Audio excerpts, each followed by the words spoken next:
Why does your scanner show the P0240 engine code? What does it mean? P0240 is a diagnostic trouble code for turbocharger boost sensor B circuit range or performance.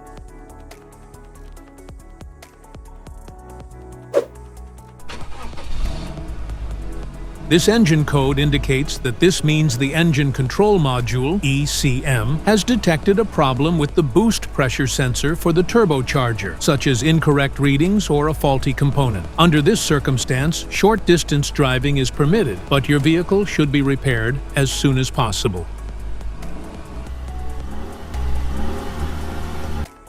So, what causes this imbalance? Here are the most common culprits. This error can be caused by these possible faults in your vehicle.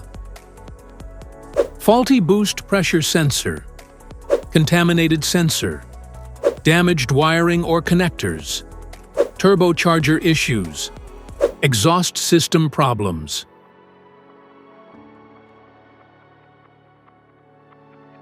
Each DTC code corresponds to a specific issue in your vehicle. This error code occurs in any OBD2 equipped vehicles, especially those in manufacture since 1996. It is commonly found in Toyota Camry and Honda Civic. If you want to fix this error code, let us know in the comments section. We will definitely make the video on your demand. If you like this video, don't forget to subscribe to our channel. Thanks for watching.